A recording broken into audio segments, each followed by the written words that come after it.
வணக்கம். இன்றைக்கி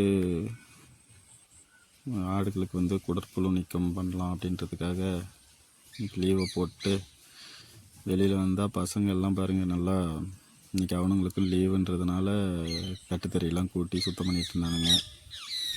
சரி ஏதோ செய்யட்டும் அப்படின்னு சொல்லிட்டு உட்காந்துட்டு இருந்தேன். அதுக்கப்புறம் சரி இது பண்ணலாம், மருந்து கொடுக்கலாம் அப்படின்னு சொல்லிட்டு குடற்புழு நீக்கிறதுக்காக நேற்று மதியத்துலேருந்தே தீனி ஆட்டுகளுக்கு குறைச்சாச்சு. ஏன்னா அந்த ஆடு வயிற்றில் இருக்கிற தீவனமெல்லாம் ஜீரணமாகி கொஞ்சம் காலையில் வயிறெல்லாம் குறைஞ்சி கொஞ்சம் வெறும் வயிறாக இருக்கும். அதனால் கொஞ்சம் சீக்கிரமாக வாம்ஸ் அந்த தீவனம் இல்லாததுனால நல்லா வாம்ஸ் இறந்துடும். இல்லைனா பூச்சி முட்டைகள் இதெல்லாம் இருந்துச்சுன்னா கொஞ்சம் நேரடியாக தாக்கி சீக்கிரமாக வெளியே வந்துடும். அப்படின்றதுக்காக தான் இந்த நேற்று மதியமே தீவனத்தை குறைச்சிட்றது. இப்போ நைட்டு தீவனம் போடுறதில்ல. அடுத்த நாள் காலையில் எழுந்திரிச்சு அதுங்களுக்கு தேவையான மருந்து, அதாவது ஒரு குட்டிக்கு 10 ml நான் கொடுக்கலாம் அப்படின்னு சொல்லிட்டு இது பண்ணியிருந்தேன். நான் இப்போ இந்த வருஷம் இந்த டைம் கொடுத்தது பார்த்திங்கன்னா ஃபென்பெண்டாசோல். போன டைம் அல்பெண்டாசோல் கொடுத்துருந்தேன். டாக்டர்கிட்ட கேட்கும்போது அவங்க குட்டிக்கு ஒரு 8 ml கொடுத்தா போதும் அப்படின்னு சொல்லியிருந்தார். அந்த 8 ml சின்ன குட்டிங்களுக்கு ஒரு 8 ml, பெரிய குட்டிங்களுக்கு ஒரு 12 ml வரைக்கும் கொடுக்கலாம் அப்படின்னு சொல்லியிருந்தார். அதை ரெடி பண்ணி அதுங்களுக்கு எல்லாத்துக்கும் ஓரளவுக்கு அவர் சொன்ன மாதிரி கொடுத்தாச்சு.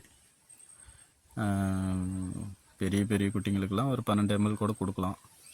ரொம்ப இளங்குட்டிங்களுக்கு, அதுலேயே இருக்கிற இளங்குட்டிங்களுக்கு கொடுத்தோம்னா கொஞ்சம் ஹெவி டோஸ் ஆகும், கழிச்சல் வரும் அப்படின்னு சொல்லியிருந்ததுனால நம்ம நார்மலாக குட்டிங்களுக்கு தகுந்த மாதிரி கொடுத்து இது பண்ணியாச்சு.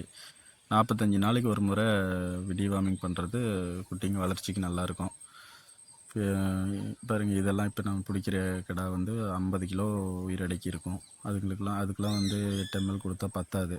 அதுக்கெல்லாம் குறைஞ்சது ஒரு 15 ml இந்த மாதிரி கொடுத்தா தான் செட் ஆகும். அது உடம்புக்கு அது இதாகும். ஒவ்வொரு குட்டியாக பிடிச்சி மருந்து கொடுத்து வெளியில் அனுப்பிச்சி விட்டாச்சு. அதுக்காக எல்லா குட்டியும் கொடுத்து முடிச்சுட்டு மறுபடியும் அதுங்களுக்கு தீனி தண்ணி எதுவுமே கொடுக்கல. ஒரு 3 மணி நேரம் அது கொஞ்சம் இருக்கட்டும் அப்படின்னு சொல்லிட்டு திரும்ப பட்டிக்குள்ளே அனுப்பிச்சி விட்டு அது தீனி போடாத வயிற்றில் இருக்கிறதெல்லாம் வெளியே வர வரைக்கும் வெயிட் பண்ணோம்.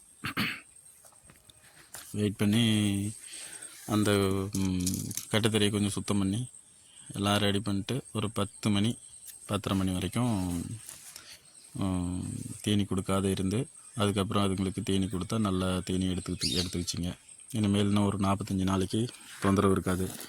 அந்த 45 நாள் வரைக்கும் நல்லா தீனி எடுத்துக்கும். எடுக்கிற தீனி அது ஆடுகளோட உடலுக்கு ஒட்டும். சும்மா தீவனம் வாமோடு போட்டு விட்டுருந்தோம்னா அந்த வாம்ஸ் தான் வளரும், குட்டிங்களோட வளர்ச்சி கம்மியாக இருக்கும். இந்த மாதிரி நீங்கள் குட்டி வாங்கிட்டு வந்தீங்கன்னா உடனே ஒரு குடற்புழு நீக்கம் பண்ணிவிட்டு ஒரு 45 நாளுக்கு ஒரு முறை குடற்புழு நீக்கம் பண்ணிங்கன்னா குட்டியோட வளர்ச்சி ரொம்ப அருமையாக இருக்கும். அது நைட்டில் பாருங்கள், நைட்டில் படுதை இறக்கி விட்டதெல்லாம் அப்படியே இருக்கிறதுனால அப்படியே விட்டாச்சு.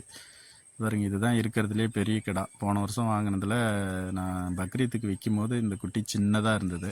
அதனால் சரி இது ஒன்றும் இருக்கட்டுமே, அழகாக இருக்குது அப்படின்னு சொல்லிட்டு விட்டேன். இது பாருங்கள், நல்லா சாப்பிட்டு இப்போ நல்லா வளர்ந்துருச்சு. இப்போ இது பாருங்கள், இது வெயிட் ஒரு 55-60 கிலோ பக்கமாக, 55 கிலோ மேலே தான் வரும்.